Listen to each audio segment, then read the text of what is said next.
tutor kerudungnya nggak? Oke, karena gue udah banyak banget dapet teror, mari kita tutor kerudung. Kaget gak lu kira gue bakal buka mukena gue? Ini adalah cara gue pakai kerudung sehari-hari ya guys. Oke, untuk tutorial kali ini kalian harus pakai pasmina yang panjangnya itu 170 kali 2 meter ya guys. Kagak bisa pakai pasmina yang panjangnya itu pendek-pendek, karena kali ini kita akan tutorial pakai kerudung menutup dada, bukan sakaratul maut kayak begini, oke? Nggak. Sembari gue cerita kali ya gimana proses gue bisa sampai pakai kerudung menutup dada. Enggak, ujuk-ujuk gue pakai langsung kerudung menutup dada, bukan. Saya tidak langsung seperti ini guys. Gue dulu juga ngalamin prosesnya. Malah menurut gue proses yang gue alamin itu in a hard way ya. Allah tuh ngasih tahu gue alasan kenapa gue harus pakai kerudung menutup dada tuh in a hard way guys, very very hard way. Nah, tadi buat lebih pendek sebelah, taruh ke sini ya, di sini secukupnya aja. Ini taruh belakang. Kenapa gue bisa bilang kayak gitu? Soalnya beneran gue ditampar-tampar guys sama kenyataan gitu, sampai akhirnya gue memilih jalan yang benar. Jadi buat kalian kalau yang masih pakai kerudung sakaratul maut, nggak usah buru-buru. Tenangin hatinya, lihat kelilingnya, temuin alasannya mau pakai baju lebih benar gitu ya guys. Makanya nih gue suka heran nih, banyak cowok-cowok yang bikin konten ngehina-hina perempuan yang pakai kerudung sakaratul maut. Itu kagak usah.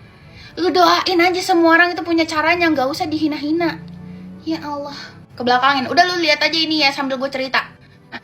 Jadi gue pakai kerudung itu pas waktu gue SMA, kelas 1 SMA di semester 2. Emak gue tuh dulu marah-marah. Kenapa kamu pakai kerudung sekarang, Gina? Kita udah beli seragam tangan pendek semua. Kamu sekarang mau pakai kerudung? Kan mami harus beli seragam panjang. Gitu guys. Cuman akhirnya emak gue langsung beliin, karena waktu itu niat gue pengen nyelamatin bapak gue yang udah di kuburan ya guys, yang udah meninggalin. Waktu itu gue udah ceritain. Oke, jangan nanti nangis.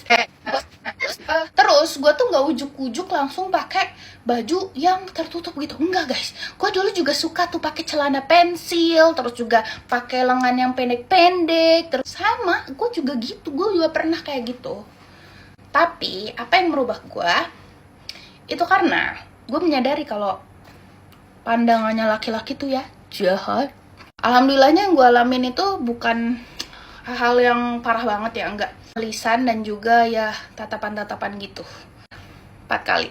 Tapi itu gila banget coy, ngebikin gue kayak emang gue serendah itu ya. Terus gue mengkoreksi diri gue deh gitu. Gue belum siap untuk ceritain apa aja 4 kejadian itu. Tapi intinya 4 kejadian itu semua laki-laki ini kayak ngerendahin gue, kayak karena mereka ngejudging gue dari baju gue. Padahal enggak. Akhirnya gue merubah dong baju gue itu sekitar di tahun 2018. Gue buang itu semua. Celana pensil gue tuh gue buang semuanya guys, beneran. Gue cuma ngekip satu celana jeans, yaitu celana jeans baggy, celana jeans yang gede banget, punyanya almarhum bokap gue, dan itu masih gue pakai kayak sekali-kali banget. Sisanya gue udah pakai rok aja kan. Nah tapi kerudung gue belum yang kayak gini. Kerudung gue mulai kayak gini tuh sekitar tahun 2021 atau 2020 gitu. Sekitar 1,5 tahun ini gue udah mulai belajar pakai dress, dan I feel so safe. Gue benar-benar merasa aman, nyaman, kayak terlindungi aja gitu. Soalnya menurut gue itu tugasnya gue untuk ngejaga diri gue dulu kan ya guys. Nah ntar kalau orang lain belum ngerespek gue padahal gue sudah menutupi diri gue, nah itu baru masalahnya dia gitu. Nih udah tertutup belakangnya, mestinya masih tertutup kayak gitu. Cantik kan? Cantik banget tau. Oh ya, pakai peniti yang kecil kayak gini aja, nggak perlu yang besar seperti ini, karena sama aja fungsinya. Malah ini lebih kenceng gitu, ini lebih pakem. Belajar pakai baju yang sopan gitu untuk diri kita sendiri, orang lain juga ngelihat kita dengan sopan. Berubah semuanya, yup. Walaupun tadi gue bilang lagi ada juga beberapa orang yang masih sama gitu, karena emang merekanya aja yang aneh gitu pikirannya. Mostly orang yang sopan bakal sopan juga ke kita.